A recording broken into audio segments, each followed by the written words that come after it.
Hello दोस्तों, आप देख रहे हैं अपना पसंदीदा प्रिय चैनल लाभ विथ भास्कर। जिसका कब्जा उसी की प्रॉपर्टी, फिर बदल गया कानून। लिमिटेशन एक्ट की धारा 27 ये कहती है कि यदि किसी ज़मीन, मकान, प्लाट को किराए पर दिया जा रहा है और लगता है कि किराएदार के मन में खोट है, तो समय रहते आप उसको नोटिस देकर मकान, ज़मीन, प्लाट खाली करवा लीजिए।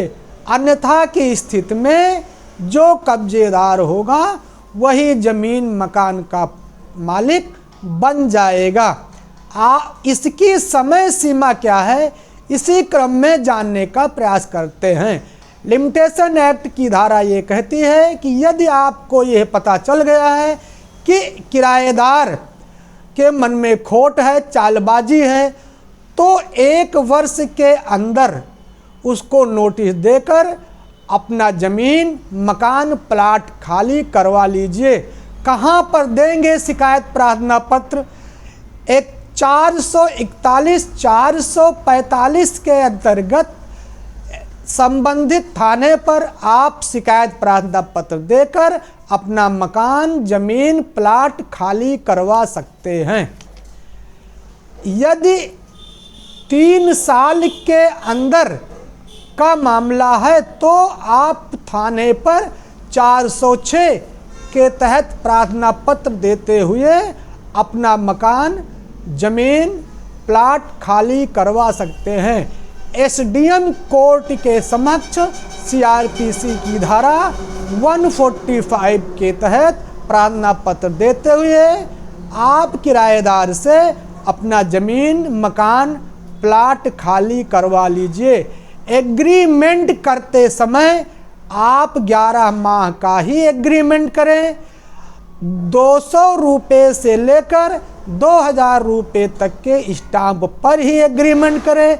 एग्रीमेंट क्यों कर रहे हैं ये अवश्य दर्शाएं।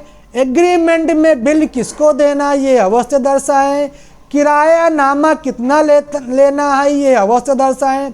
जिस क्षेत्रफल को किराए पर दे रहे हैं उस क्षेत्रफल की चौहद्दी अवश्य दर्शाएं, नहीं तो किराएदार लोग समय समय पर परेशान करते रहेंगे। यदि समय रहते आप उसको किराएदार को नोटिस ना देकर हटवाए तो किराएदार कब्जा करके ज़मीन, मकान का मालिक हो जाएगा।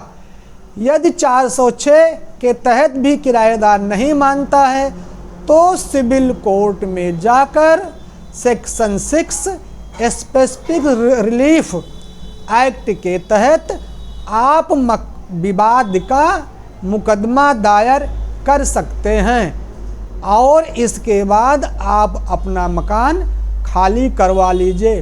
12 साल बीतने के बाद यदि आपने 12 साल के अंदर कहीं पर कोई शिकायत नहीं किया है, वो चाहे थाने पर हो, एसडीएम कोर्ट के यहाँ हो या कहीं अन्य जगह, तो सुप्रीम कोर्ट ये मानती है कि आपका उद्देश्य मकान खाली कराने का नहीं था।